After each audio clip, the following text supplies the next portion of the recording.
Mesdames et messieurs, ici Chage pour la review du scan 133 de Dr Stone. Bon, je vais un peu reculer, mais le scan, il était excellent. Bon, il n'y a pas trop de rapport. En tout cas, le scan, il était vraiment bien. Il y avait énormément de tension. Et je trouve qu'on est vraiment dans un arc assez étrange, en fait. Parce qu'il y a une forme de cycle, en fait, où, justement, ils se font pétrifier, ils se font dépétrifier, ils se font pétrifier, là, encore une fois, et ils vont sûrement se faire dépétrifier, l'équipe du Royaume de la Science. Mais voilà, je me demande vraiment comment ça va tourner, en fait. Si ça va pas être trop redondant de voir Senku qui va essayer de chercher à, justement, contrecarrer les plans d'Ibara, avec tout le monde de pétrifié. Mais ça nous permet déjà directement, il faut y penser, de se concentrer sur d'autres personnages en fait.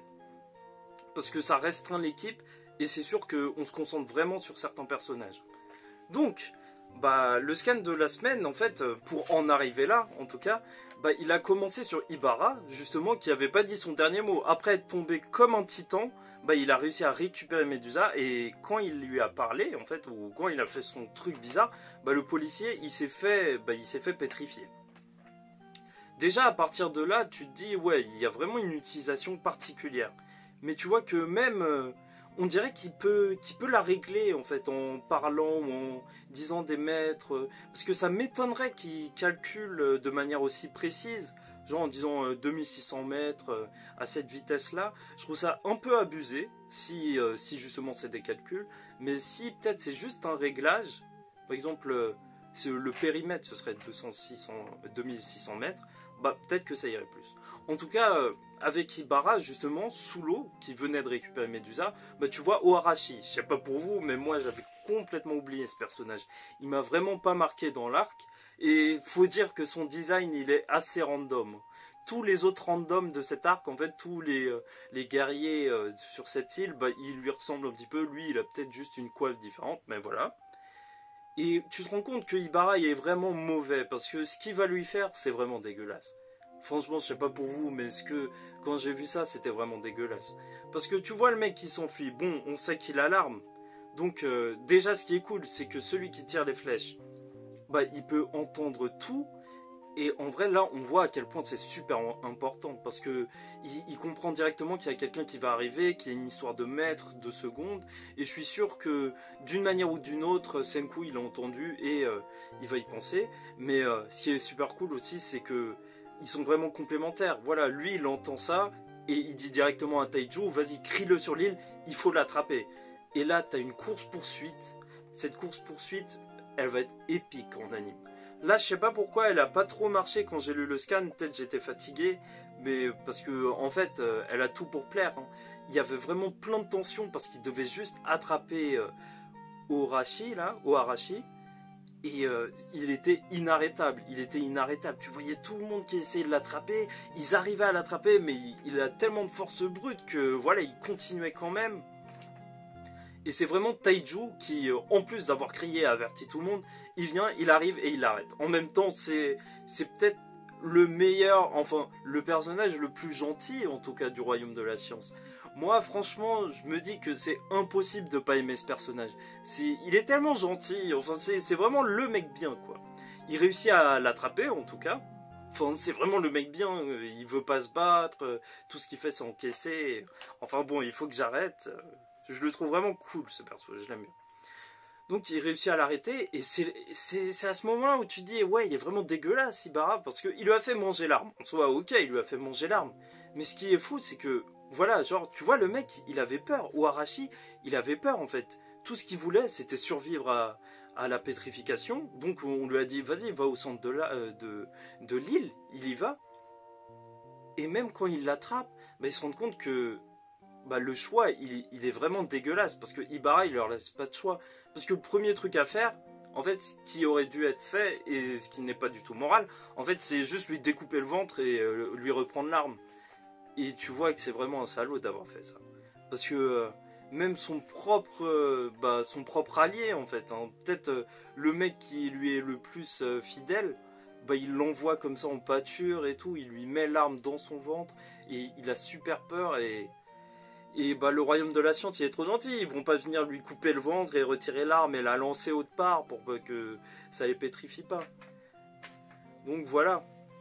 Mais Ibara, il a vraiment, je trouve qu'ils ont vraiment réussi à lui donner un côté vraiment malsain, quoi. Bah, déjà, en soi, il est vraiment mauvais, le personnage, mais en plus d'être un porc, parce que c'est clairement un porc, hein, avec ses harems et ses histoires comme ça.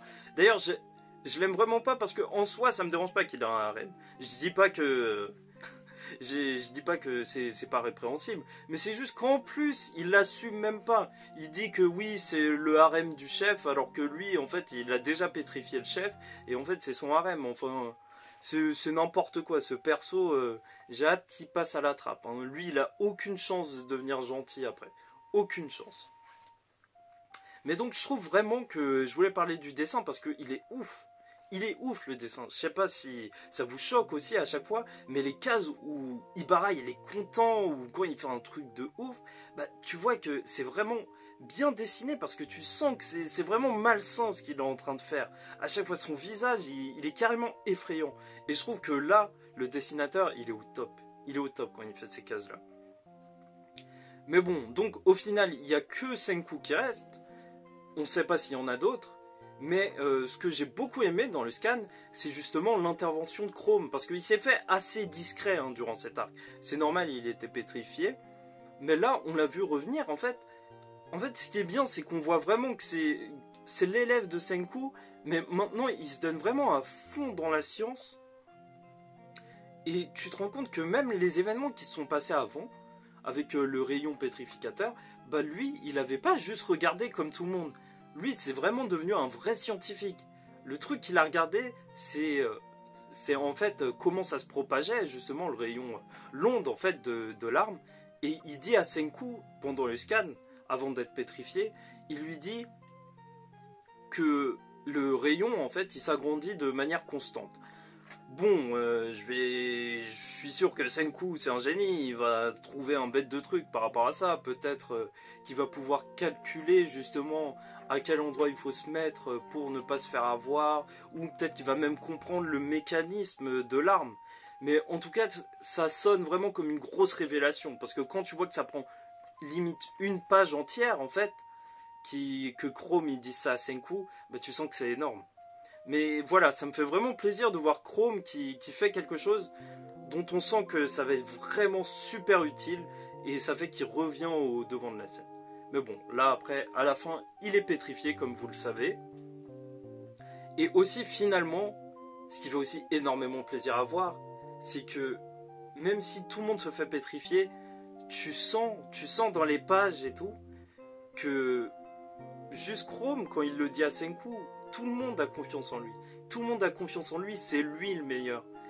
Et je trouve que c'est vraiment bien fait. Senku, c'est vrai, c'est le MVP, c'est vraiment celui en qui tout le monde a confiance.